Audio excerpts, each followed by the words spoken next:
سخن میتواند مرکزهای معینه سر را انگیزش دهد یا که آنها را به حالت بازداری بیارد، آرام کند، به کار درآورد، نظم آنها را برقرار سازد، یعنی فعالیت آنها را آرامی به حالت کاری. ما در معینه سر مرکزهای زیاد داریم. مرکز نطق، گفتن، شنیدن و فهمیدن، نوشتن و خواندن و فهمیدن، فکر کردن، تحلیل کردن، حس کردن، حرکت کردن، راست ایستادن در فضا، دیدن، شنیدن و باز مرکزهای دیگری که ما باطن ما و شما را اداره میکنند. هر یک عضو ما در معینه سر مرکز خودش دارد. چه معده باشد که آن مرکز که جابجا که شد معده ساز می شود. مرکزی که دل را اداره میکنه در معینه سر جابجا که شد، یعنی که درست شد، ساز شد، دل ساز می شود. مرکز غدودی سپرشکل گلو، مرکز غدودی لولچه زیر معده، مرکز جگر و تلخه گرده ها، روده ها، مرکز عضوهای زنانه و مردانه یعنی جنسی. ما در معینه سر مرکزهای زیاد داریم. چشمتون را پوشید، باد خط باشید، هیچ چیز شما را خلل نمی رساند. شما در امن هستید. آزاد باشید. وقتی که آدم چشم خود می پوشد، چشم باطنش بیدار می شود. شما درون خود را گویا می بینید، حس می کنید، می شنوید، می فهمید. ما و شما هوش هستیم. هوشی که با دو طرف، مانند آینه دو طرفه، با دو طرف روانه شده است. یکی هوشی که به بیرون و یکی هوش به درون.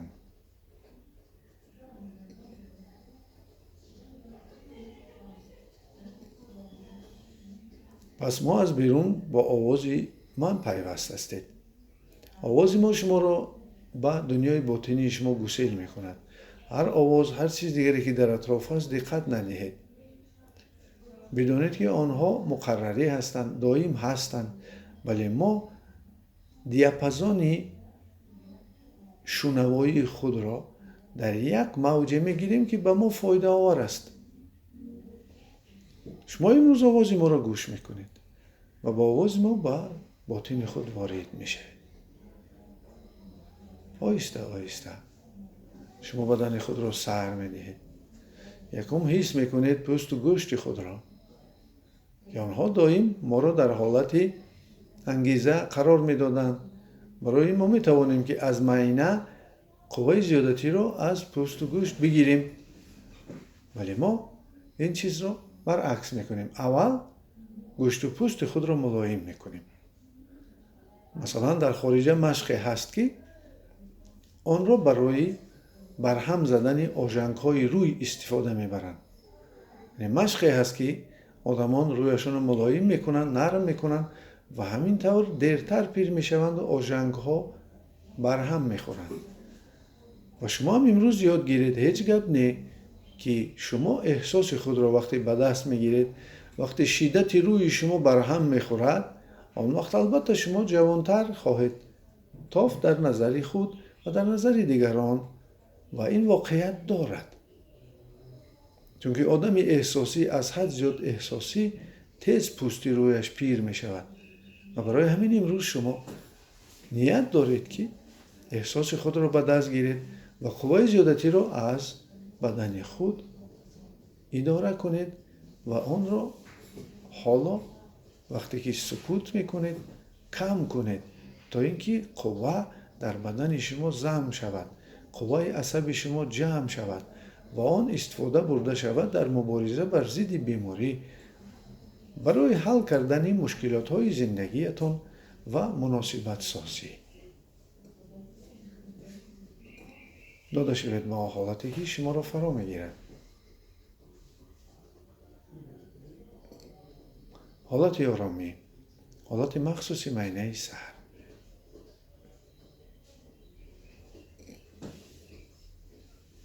دم گیرید، هم تن شما و هم روح شما.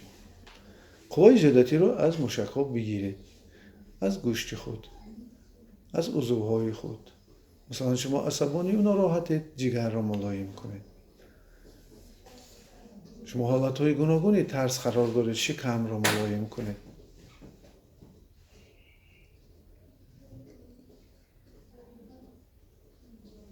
نرم سازید وجود خود را.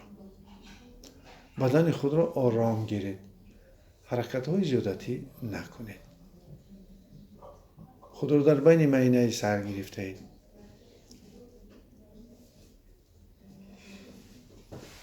سر دهید بدن خود را.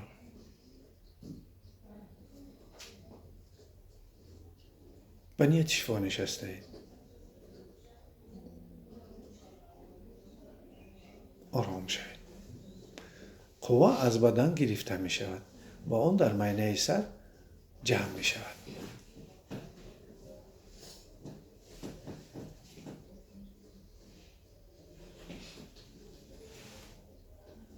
وقتی که ایستا ما بدن رو به حال خود میگذاریم، شما بدن رو نجنبانید. حتی که اگر که بعضی چیزها هم حس کنید، بدن رو نجنبانید. چون که شما آهسته بدن خود رو فراموش میکنید، به حال خود میگذارید.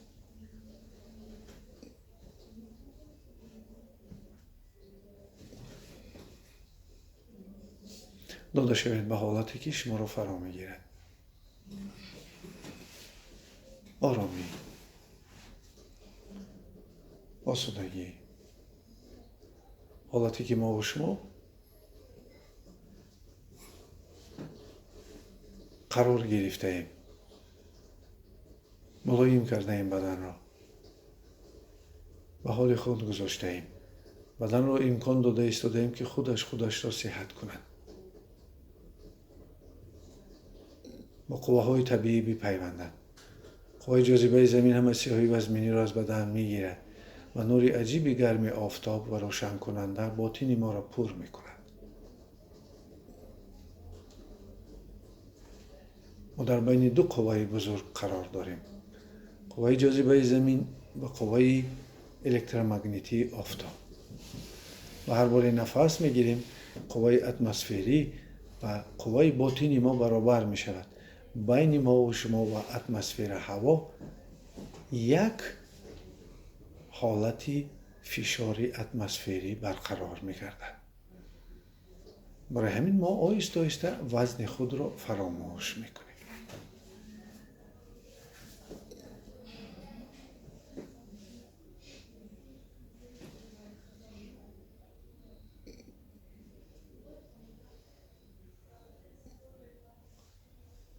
حالت عجیبی آرامی و آسودگی. حالتی که شما حس میکنید که ما گردش خون داریم. خون گردش خورده همه گزک و ناراحتی ها رو بر هم میزند. حالتی که ما و شما حس میکنیم که قوای جاذبه زمین همه سیاهی و زمینی رو از بدن ما و شما جبیده میگیرد. وزن زیادتی ما به طرف زمین می رود. ما سبک شدن می گیریم و از نور گرم و روشن آفتاب ما حس می کنیم که درون ما باطن ما تازه می شود. یک دیگر را حس نکنید و داده شوید به اون حالتی که شما را فرا می گیرد. داده شوید به حالتی که شما را فرا می گیرد. حالت آرامی، حالت مخصوصی معینه سر، حالتی که شما ما را گوش می کنید و می شنوید و به دنیای خود وارد می شوید. پیش نظر خود را ببینید که چه طور در پیش نظر رنگ ها پیدا می شوند. هر یک رنگ معنا دارد. هر یک رنگ معنا دارد. رنگ ها را به حال خود گذارید و شما از رنگ ها طبیعت بسازید. یعنی که شما میخواهید آسمان کبود، بسازید آسمان کبود.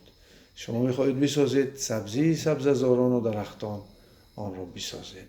شما میخواهید که گل یا دیگر زیبایی های چه خانه چه شهر، آنچه که شما هر روز میبینید و آن را زیبایی فکر میکنید، آن را در معینه بسازید.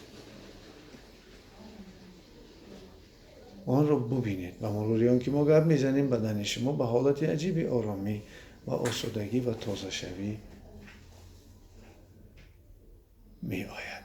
وقتی ما شما را میخیزانیم از این حالت، البته شما حس میکنید سبکی، روشنی، و شما حس میکنید که تازه و آزاد هستید. بسیار علامت های بیماری شما را ترک کردند و شما در حالت عجیب خوبی صحتی و سالمی زده. فکرها میگذارند از پیش نظر.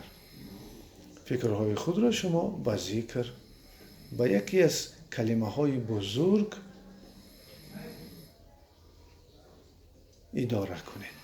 شما میتوانید این کلمه میتواند که صلح باشد، این کلمه میتواند که صحتی باشد، این کلمه میتواند بخشش باشد، این کلمه میتواند علم باشد، این کلمه میتواند قدرت باشد، این کلمه میتواند مهر باشد. عموما یکی از کلمه های بزرگ را که نیروی بزرگی دارد، مثلا مهر، کلمه مهر در خود مهر دارد، قدرت در خود قوت دارد، امکانات دارد. کلمه دانش، شما بسیار چیزها را میفهمید و یک چیزی است که خدا با ما و شما میدهد، علمی به تحصیل. دانش میدهد که ما را علمی به تحصیل میگه.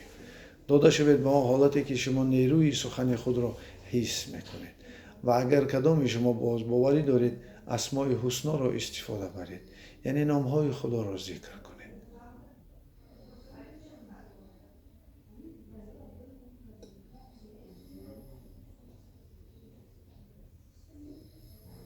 داده شود با حالتی که شما را فرا میگیرد، حالت آرامی.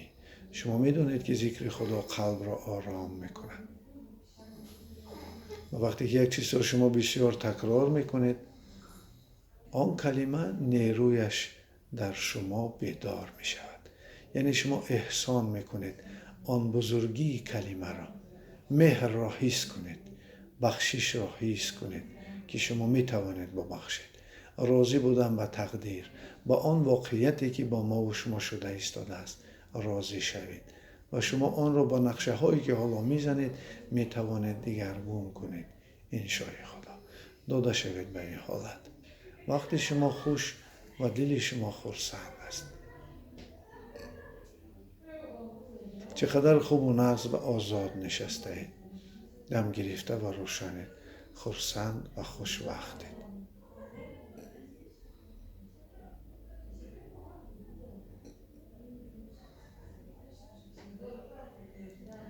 آدمان زندگی خود را دارند.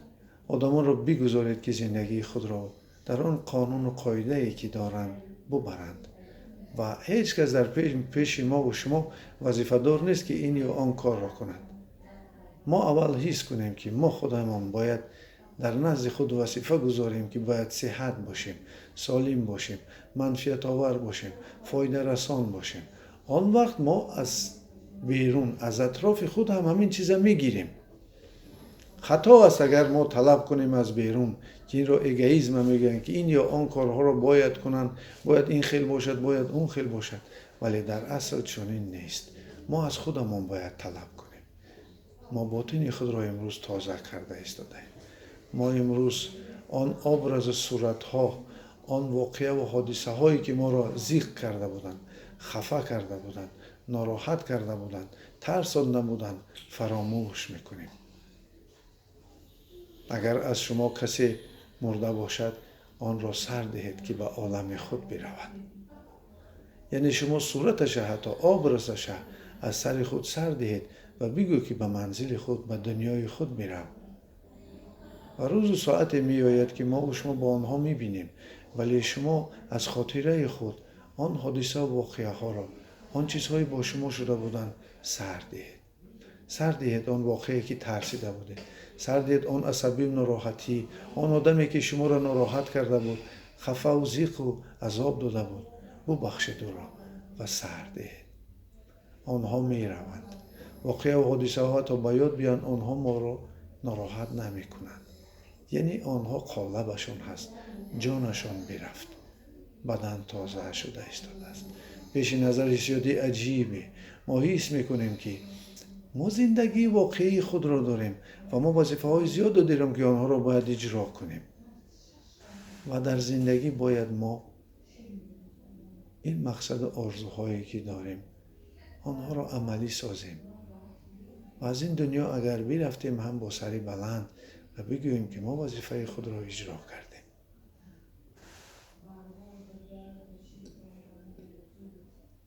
تازه شوید. وقتی احسان کردید شما مهر، بخشش، باوری را، قدرت، قوت و نیروی خداوندی را گرفتید که اینا مردم ما نور الهی میگن. نور الهی تگی دل ما را تازه کرد. نور کیهان همه چیز اینا در کاری را شسته برد. وقتی که از این حالت میخیزیم ما سبوق، قوت، باوری نو، چهره دیگر، عصبی تازه داره. و اکنون بسازید در پیش نظر اون چی که میخواهید. شما میخواهید صحت باشید، آن را بسازید. شما میخواهید که سالم باشید، آن را بسازید. شما میخواهید خوشبخت باشید، آن را در پیش نظر بسازید. و زندگی البته کم و بیش خود را دارد و شما توانید که طاقت کنید. شما توانید که صبر کنید. شما توانید که آن چیزهایی که با شما میشوند آنها را گذرانید. و البته از جمله کسانی میشوید که سالم، صحت، بردم و بقاوت. آن چیزی که شما ساختید بسازید آن را. وقت خود را بسازید. وقت خود را بسازید. زندگی خود را ببینید. ویژوالیزاسیون کنید و آن را با زبان دل وربالیزاسیون یعنی دعا کنید، طلب کنید. شعور کیهان میشنود.